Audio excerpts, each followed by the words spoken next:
आरक्षण एक अभिशाप जो बन चुका है शिक्षा के लिए, जाति के लिए, उसका हटना अब बहुत ज़रूरी है। क्योंकि हमने अपने समय पे जो फेस किया, वो हम एक तरह से उसमें ढलने की कोशिश किए कि इसके अलावा हमारे पास कोई सोल्यूशन ही नहीं है। हमें हर बार उनसे इतना नंबर अधिक लाना है अगर हमें इस क्षेत्र में जाना है तो। लेकिन आज के बच्चे जो जी जान मेहनत कर रहे हैं, 18-18 घंटे पढ़ रहे हैं, और साल में जो टेस्ट होते हैं, नीट की तैयारी जो बच्चे करते हैं, वो अपने क्लास में सबसे हाईएस्ट नंबर लाते हैं। जितने भी बच्चे हैं सबसे ज़्यादा मार्क्स लाते हैं, वो खुश होते हैं कि हाँ मेरे अच्छे नंबर हैं। लेकिन लास्ट में जब वो नीट की परीक्षा देते हैं, उसमें वही बच्चे जो साल भर उनसे पीछे थे, उनका सिलेक्शन हो जाता है, लेकिन एक जनरल वाले का नहीं होता, क्योंकि उसकी कास्ट ऐसी है। रिजर्वेशन किसका होना चाहिए? रिजर्वेशन आप आर्थिक आधार पे ही दे सकते हैं। यदि कोई आर्थिक रूप से परेशान है और उनके घर में उनके बच्चे पढ़ने चाहते हैं, तो आप उसमें सहयोग करिए, उनकी फीस माफ़ कर दीजिए, उन्हें अच्छे कॉलेज में पढ़ाइए। 70 सालों से पिछड़े के नाम पे जो आप एक भ्रम पाल रखे हैं, आपने कभी सर्वे किया क्या सवर्ण में गरीब नहीं है? क्या सवर्ण में सब संपन्न नहीं है? या जो नीचे जात के हैं जिन्हें आप पिछड़े कहते हैं, उसमें कोई संपन्न ही नहीं है?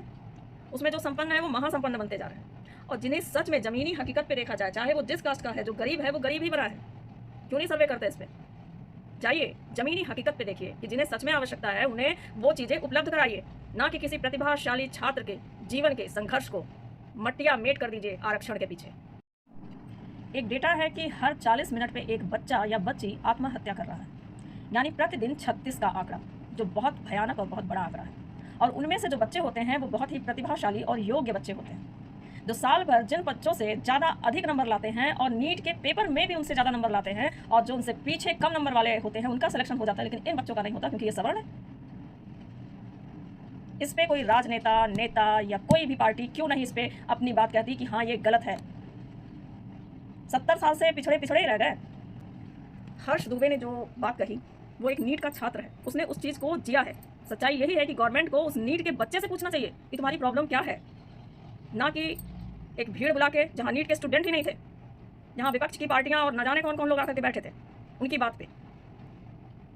बच्चे का भविष्य अगर उसे उसकी योग्यता के हिसाब से देखा जाए तो ही देश का उत्थान हो सकता है। इसलिए ऐसे आरक्षण को जो जाति और शिक्षा या काबिलियत पे हो, उसे तत्काल रूप से हटना ही चाहिए। आरक्षण दीजिए, जो आर्थिक रूप से परेशान है उनको आरक्षण दीजिए। राधे राधे, धन्यवाद।